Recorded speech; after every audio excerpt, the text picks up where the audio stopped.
Barakatah Yahweh, Barakatah Yahweh Shah, Barakatah Yahweh, Barakatah Yahweh Shah, Barakatah Yahweh, Barakatah Yahweh Shah. All praises to Yahweh, Bahashem, Yahweh Shah, Bahashem Rikakadash. Now, revealing the man of sin and the son of perdition, it is very important in these last days, because the Most High, he said in 2 Thessalonians, the 2nd chapter, is he must be revealed before that day. And so when it all is said and done, the judgment of these individuals exposes and reveals the identity of the individual. Now, when you go into the curses in Deuteronomy 28, it tells you the situation. Deuteronomy 28, starting at verse 49. It says, "The Lord shall bring a nation against you from far, from the end of the earth, as swift as the eagle flieth, a nation whose tongue thou shalt not understand." Now, when you look at the nation of Edom, they represent the eagle. And it is not a coincidence that he said, as swift as the eagle flieth. Because when you go into Lamentations, describing the nation of Edom, it says the same thing. Now let's go to Lamentation real quick and get how we know this is the nation of Edom that the Most High was talking about. Starting at verse 18, he say, "They hunt our steps, that we cannot go in our streets. Our end is near, our days are fulfilled, for our end has come." This is Lamentations 4 and 18. Lamentations 4 and 19. "Our persecutors are swifter than the eagles of the heavens." He said in Deuteronomy 28:49, "The Lord shall bring a nation against thee from afar, from the end of the earth, as swift as the eagle flieth."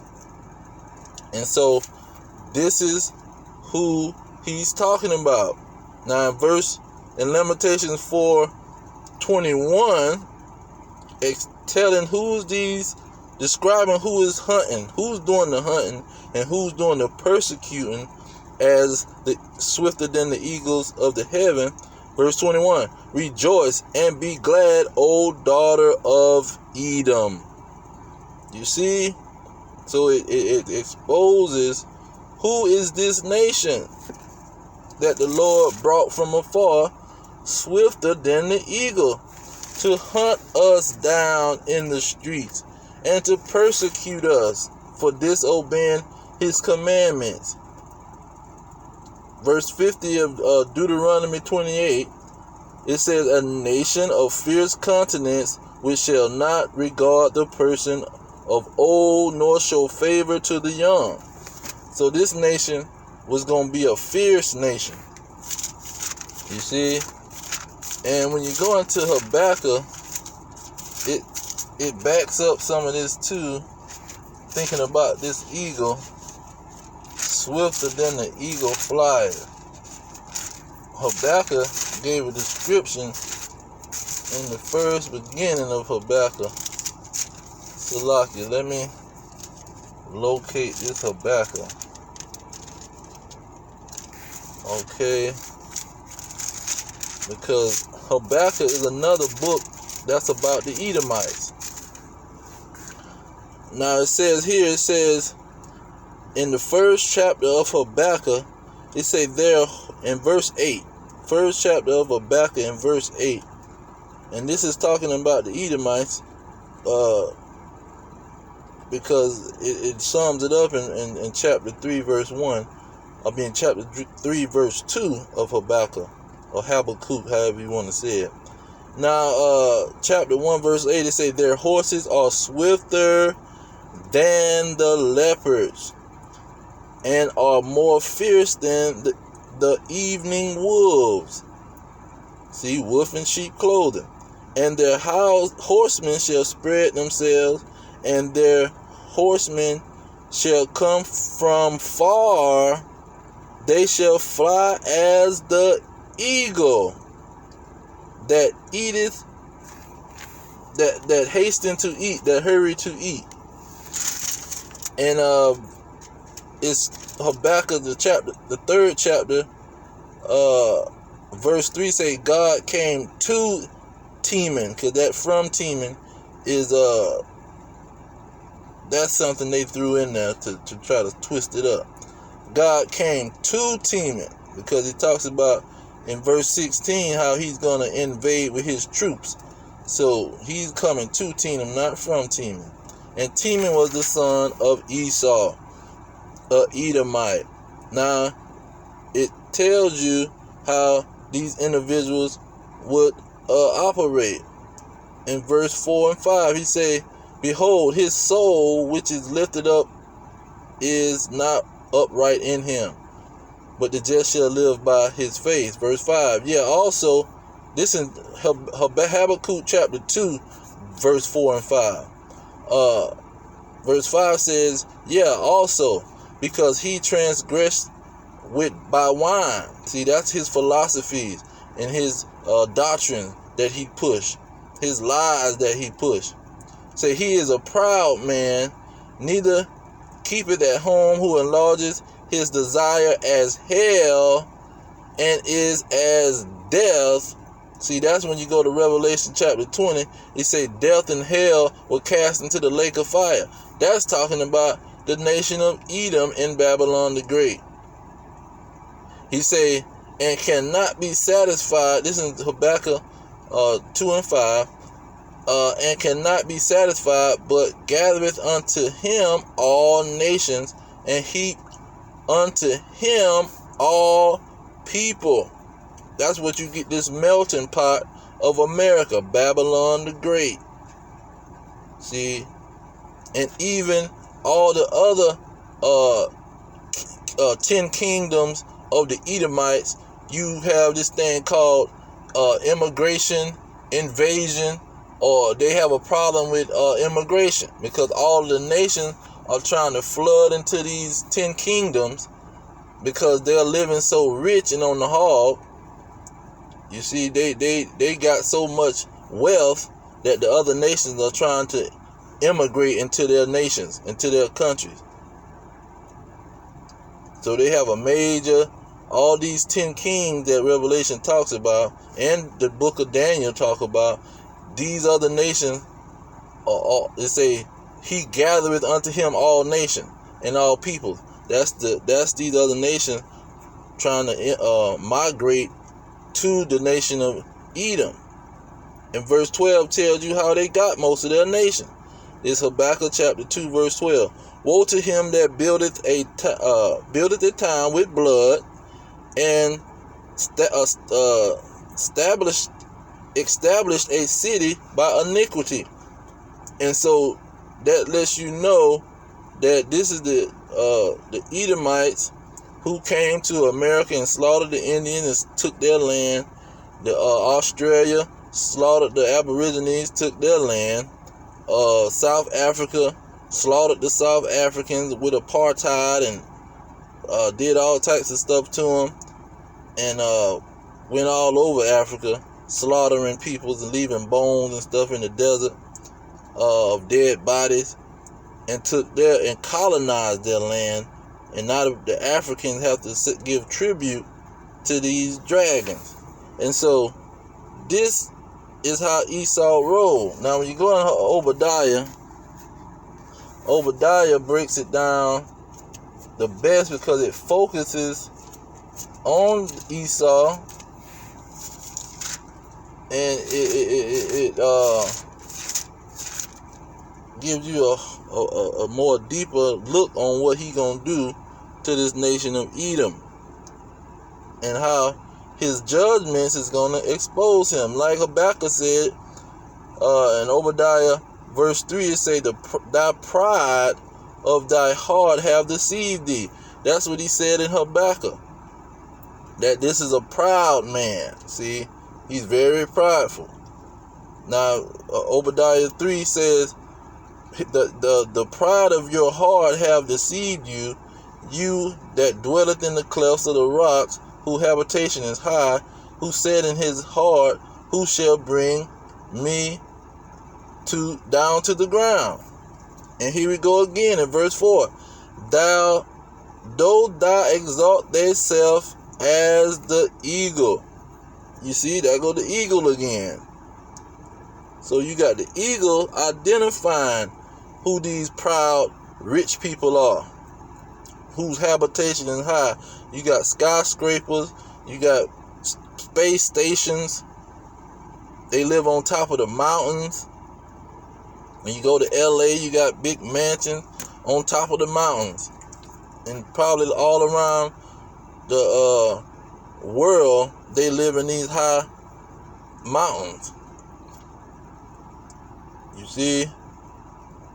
And so, verse 5 lets you know what they do when they going around the world, rape, robbing, and murdering, and taking all the resources of the earth. Verse 5, he said, if thieves come to thee, if robbers by night, how art thou cut off?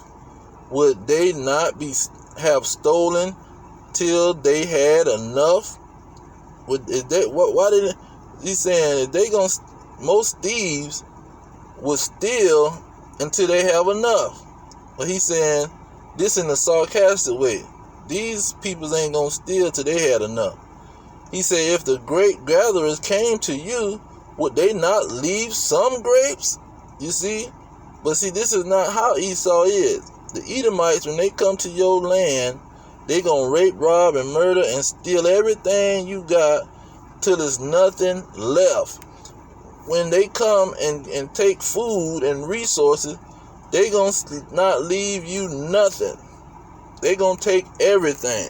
See, that's the spirit that is in him is not upright. That's what Habakkuk 2 and 4 said. See, the spirit in them is not right. They gonna steal until they can't get enough. And so that's why Obadiah verse 2 says, behold, I have made thee small among the heathen. Thou art greatly despised. Because in every nation, they know that these peoples will come, rape, rob, and murder you, and take all your prizely possessions by the force of the sword. Now in Revelation, and in Revelation 6 and Genesis 27 and 40, it lets you know Esau was going to rule by the sword. And God was going to give him power to take peace from the earth, and he was going to give him a great sword. So that's why he can go around the world rape, robbing, and murdering, because God done gave him a great sword to take peace from the earth, because this is the way he was going to live, as Genesis 27:40 say, or 39. This is how he was going to live, by the sword. This is how his rulership was going to be established, by the sword. Because that's how we know he is the beast in the Bible, and the dragon. See, the beast is his military, the dragon is his nation. Now let's go to Revelation 13 and see how he breaks it down. Verse 4, Revelation 13 and 4. He said, and they worship the dragon, which gave power unto the beast. See, the dragon, the nation of Edom, gave power to the beast, the military of, you see, the combined military power of the dragon, pretty much. Saying, who is like the beast? Who is able to make war with him? See, war is done by the military. It didn't say who was like the dragon, who was able to make war with the dragon, who was like the beast. The beast has the military. And so when you look at Deuteronomy Revelation chapter 12, verse 12, it says that the dragon, the nation of Edom, gonna know that they have a short period of time. And then in verse 17 it says this dragon is gonna make war with the Israelites. The nation of Edom is gonna make war with the Israelites. So when he got to chapter 13, he was letting you know that the nation of Edom is the beast.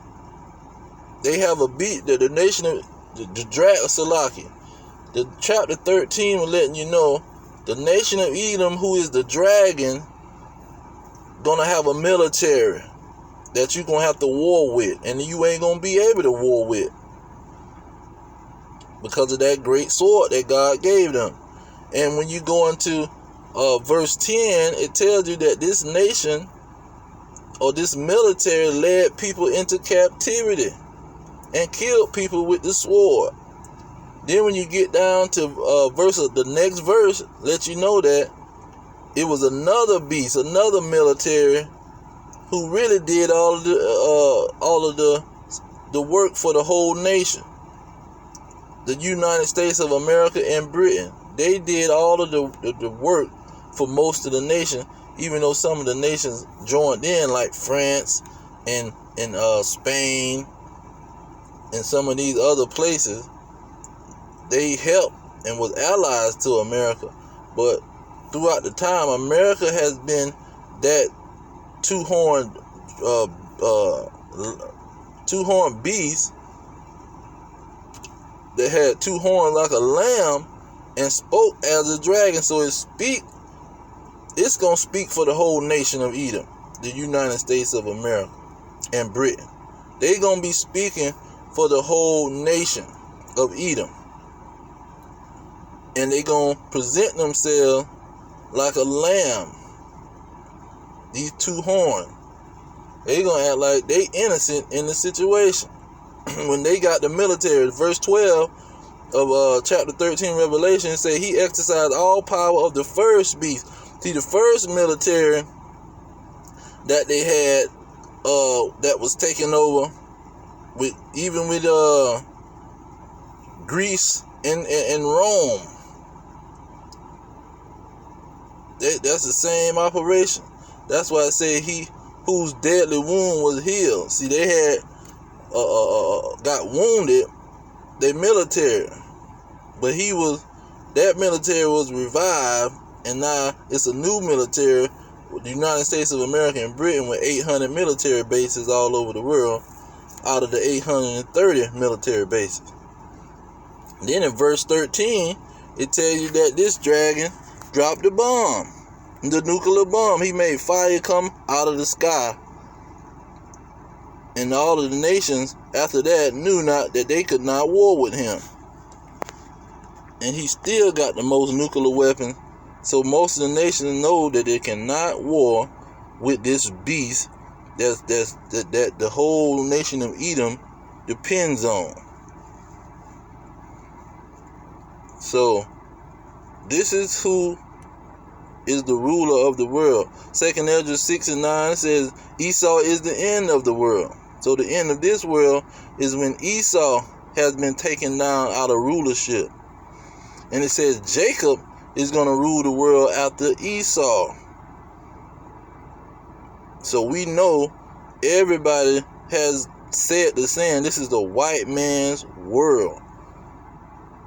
You're going to join the white man's military. You see? It's simple. It's not hard.